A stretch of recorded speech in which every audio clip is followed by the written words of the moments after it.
Hey, I'm Mike, and welcome back to Retro Boost. This is part 2 of Cables Matter Super Nintendo Saga.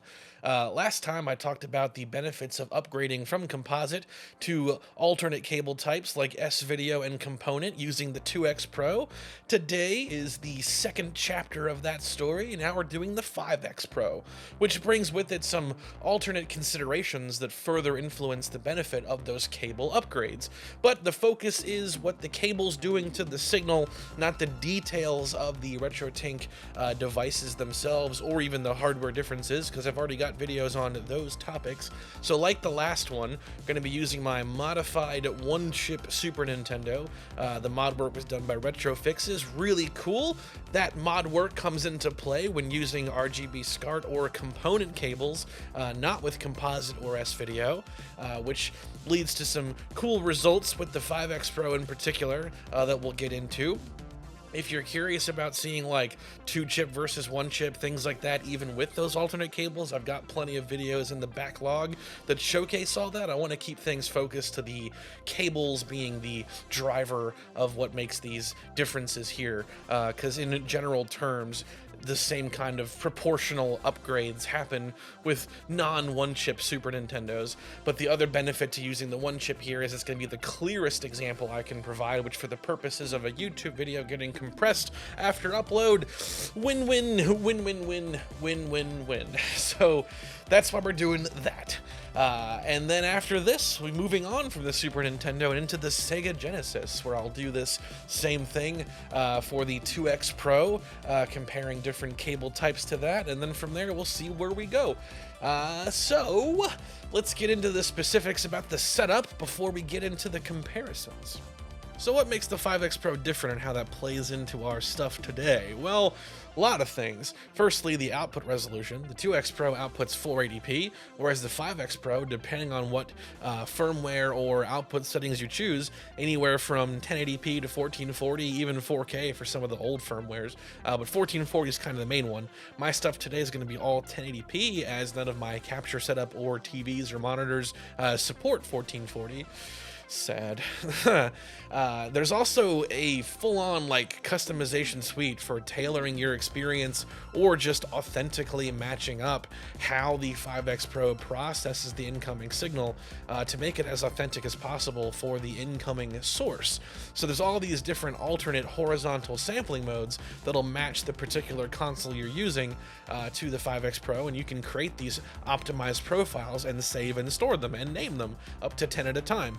Really cool. On top of just the basic setup of matching your input sampling and scaling and cropping the image, you've also got the full-on like CRT customization suite, different scanline generations, settings and styles, and presets to put to use, plus injecting HDR into the signal to further the CRT simulation. There's even a full-on like firmware path for the CRT simulation, the 4.0 firmware, which is really wild.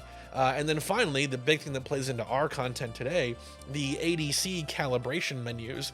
So the 5X Pro has this gain customization, a gain calibration suite, basically, where you can go through and dial in the brightness and color offsets so that the 5X Pro is kind of matching what the console is outputting and taking all that into account. And what you end up with is a much better overall experience. You get brighter brights, deeper darks, better color. It makes game consoles that are like retro like this, it makes them look like they're emulated in terms of like their quality of color and brightness. It's really cool. Recently published a video on that showing my before and afters with the Super Nintendo, Wii, and PlayStation 3. That last one just for giggles. But huge differences between the Super Nintendo and the Wii calibrations. And for our examples today, everything's had a calibration run on it, because you can do it for either input type, whether it's Composite, S-Video, Component, or SCART. You can utilize that calibration suite as long as you can get color bars on the screen, and that can be the difficult part depending on what console you're utilizing. I'm using an EverDrive, which gives me the ability to run the 240p's test suite through the Super Nintendo to the 5X Pro to then run that calibration and save it as a profile for each of these cable types. For Composite and S-Video, the calibration made a difference, but it wasn't night and day. But for Component, especially with this being a RGB modded system, it made a ridiculous difference that I'm very happy with. So to make it as fair as possible for all three of our cable types, all these examples are calibrated examples. So there is the basic setup explained. We're now going to have examples of composite compared to S-Video and component with my one-chip system. And for the component examples, the modded element of my system comes into play because it is a modified one-chip system, mod work done by RetroFixes. It's really cool, but that only comes into play if the console is outputting an RGB signal like it would if you were utilizing SCART or component, which makes that, you know, a big differentiator with the 5X Pro. With the 2X Pro, S-Video and component were pretty indistinguishable, so here we are with the 5X Pro now. Will that continue to be the case, even if they're all calibrated? We will have to find out. So here we go, here are the comparisons. Future Mike in the editing bay. So proud of myself for like doing a lot of takes and even a full reshoot for this video to make it more concise, and I forgot to talk about scanlines. So there are going to be scanline examples in the comparisons as well, using the aperture grill preset with HDR enabled, those same calibrated profiles. Just to give a general idea, the 5X Pro has like potentially, I guess, millions, if not even just infinite combinations of different settings and adjustments and presets you can use for scanlines. So just gotta kind of pick one as a general example to utilize to show off some comparisons with. So just be aware of that, because scanlines can help offset some of the issues with composite, effectively hiding its blemishes behind these scanlines that are generated. But same goes, you upgrade the cables, you get a better scanline experience as well. Everything gets better. So just be aware of those comparisons as well. Forgot to mention it. Shame on you, past Mike.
All right.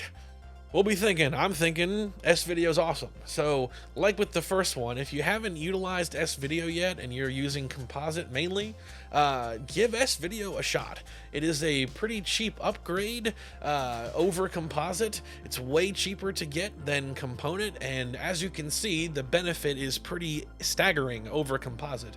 Component is interesting with the 5X Pro specifically here, because it was really like splitting hairs with the 2X Pro version of this whole experiment. But with the 5X Pro, there are differences I can point to and like really explain, which is good because I like that they're all different. It provides some added value, keeping in mind that this is a modded one-chip SNES, thus Component has the added value of that mod coming into play. That's another reason to get it. So if you're really interested in this stuff and you want to get the maximum quality possible, there's your reason for utilizing Component or SCART, because a modded system, I mean, you gotta, basically. So at least for this mod specifically, you gotta. So what are the things I noticed? Well, for starters, the Component examples, depending on the kind of scenery it is, tended to have either more natural looking color or even more vivid looking color, which is funny because those are kind of clashing ideas, but just how I saw it. So like specifically with Super Metroid here, the part of the demo where Samus is jumping around the Kai Hunters, the red parts of her power suit just seem to pop a lot more in a pleasing way on the Component example to me over S-Video. Both obviously look great and very clear. I want to say crisp and clear, but only the Component one had that like really, I love the reds on it specifically, and then also the detail, the definition seems superior to me on the Component example. Zooming all the way into Samus's arm cannon, like the glint of the ambient light that's like hitting the side of it, I assume that's what that effect is supposed to be, really comes across as like more defined to me on the Component example. So that's cool. But again, S-Video, ridiculously good upgrade for a small price, because even a high-end S-Video cable is going to be like half the price of a custom or high-end Component or SCART cable. But it is cool to see in practice that those higher end cables are giving us like a different or better experience. Whether it's like truly better is obviously subjective to you, the viewer. I'm not about to impose my opinion as like the law, the final word. I'm saying the glint on the arm cannon is better, therefore it is superior. I have spoken. Like, I'm not going to do that. But I like that I see a lot happening here. That's the whole reason I wanted to make this video, is because this is kind of like a redo of my 5X Pro, the SNES experience video, but we're going way more detailed with the comparisons. We got the calibration coming into play. There's like things that you pick up and you learn over time, and I'm like, I kind of want to look at this subject again and see what's different now. Got the modded system too, so that's really cool. If you wanted to see the other type of Super Nintendo, like a 2-chip system compared to the 1-chip system, that's more of a hardware thing, and I wanted to keep it more focused on the cables and just do my main console as the comparison suite for it. I do have content that compares like default 1-chip and 2-chip systems. Made that a few years ago. I got comparisons of like the 2-chip against the 1-chip, like after it was modded, 1-chip before and after it was modded. I got all that stuff on the channel as well. Plenty there to discover. Plus the calibration video on the 5X Pro if you want to see that more in action. All of that is available. So there we have it. Cables Matter Chapter 2. The SNES part of this comes to a close. Next time will be the Sega Genesis with the 2X Pro. I'm going to hold off doing the 5X Pro for that until I can get that one calibrated as well. Those EverDrives and other flash carts are kind of expensive, so I'm going to space all that out. But it is on the horizon because I'd like to make sure that they're all calibrated for the 5X Pro things, because that's just a really cool feature that the thing supports, and I want to to show it off with all of its cylinders firing. So here we go. I'm also working on a 2X Pro, 5X Pro 4K comparison, which will also be like multiple videos, because I could make like one gigantic like 90-minute one, or I could just do more detailed ones like this video per console. So that's what I'm going to do. So the first part of that will be Super Nintendo focused as well. And then we're finally done with Super Metroid footage. I know that there's a lot of Super Metroid stuff lately. Yes, I'm a giant Metroid fan, but the main reason for that is that the demo loops of Super Metroid just offer such an incredible variety of footage. Bright examples, dark examples, vivid examples, and so on. It makes for a great testing ground for these purposes. But there we have it. Thank you so much for watching, and I'll catch you on the next one.